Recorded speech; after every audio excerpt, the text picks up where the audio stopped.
C'est un itinéraire fascinant qui nous plonge dans l'histoire médiévale depuis celle-ci, Penne, Bruniquel, Castelnau de Montmiral ou encore Cordes-sur-Ciel. Des cités perchées, au passé riche et au présent florissant. La découverte commence ici à La Roque. Je vous emmène prendre un moyen de locomotion original pour partir sur la route des villages perchés. Soyez la bienvenue. Merci. À Vintage Cyclomoteur 81. Vincent Pinel nous accueille dans son garage au charme délicieusement suranné. Une vingtaine de mobylettes et de Solex nous attendent. Elles datent des années 60. Essayez ça. Essayez ça pour voir si c'est la couleur de l'Italie. Oh là là. La Toscane occitane. Exactement, on y est. C'est la Toscane occitane. Ici, tous les villages sont en pierre. On a du relief, on a de la vigne. L'équipement est obligatoire. Je vous suis. L'initiation recommandée. Ah ouais, parfait. Vous avez vu? Ouais. Là, ressentez un peu le... Ah ouais, super. D'accord? Voilà, c'est bon ça. Hein, c'est bon? Donc là, hop. C'est parti. Wouhou! Avec un groupe de vacanciers, nous partons à l'assaut des cités perchées. Direction Castelnau de Montmiral, réputée imprenable au Moyen-Âge. Une forteresse construite sur un promontoire. Elle domine la vallée de la Vert depuis le XIIIe siècle.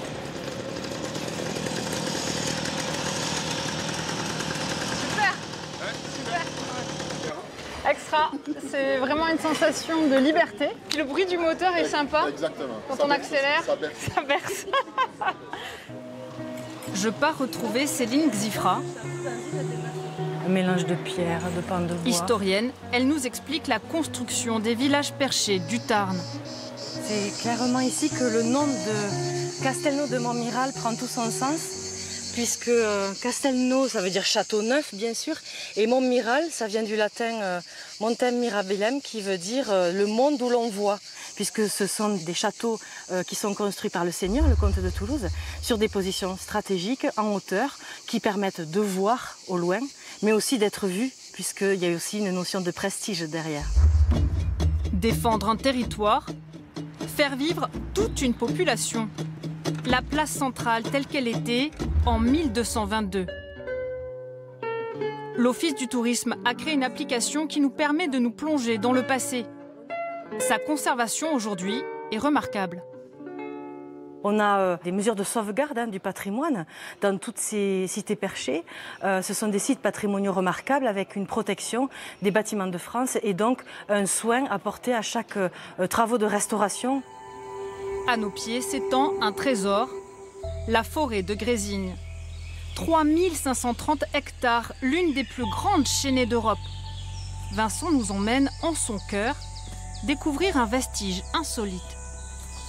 Voilà, là on s'approche d'un four à verre très ancien, qui a plus de 300 ans, qui a été bâti à même le sol, qui est presque semi-enterré. Fabriquer du verre au plus près du grès.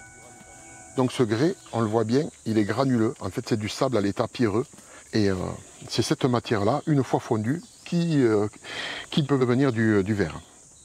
Cette pierre fondue donne la pâte de verre et donne son nom à la forêt de Grésigne.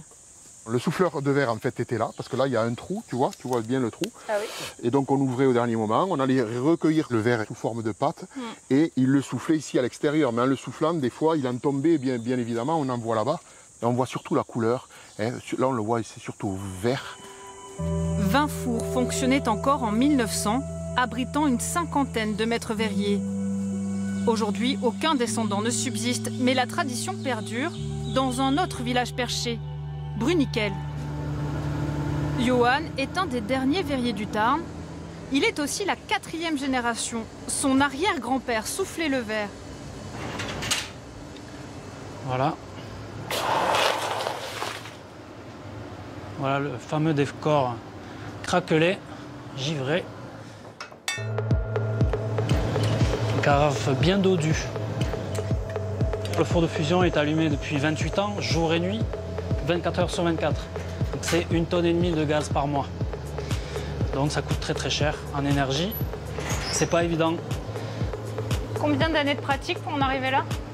Il faut à peu près 10 ans de pratique pour faire une carafe comme je fais, ou un verre à pied, Son père le rejoint pour l'anse de la carafe. De l'art de la table à l'art tout court, les œuvres de son père et les siennes sont exposées dans le monde entier. Elle m'a dit d'aller siffler là-haut sur la colline. La route des cités perchées nous conduit à la plus connue, la plus grande, Cordes-sur-Ciel. Elle aussi construite au XIIIe siècle. Les visiteurs viennent du monde entier admirer ses façades gothiques et ses portes médiévales. Il y a une magie dans ce village. On sent encore l'âme des Templiers qui ont construit ce fabuleux village et voilà, on est bien ici. C'est ici que s'achève notre route des cités perchées du Tarn, dans ce décor à ciel ouvert.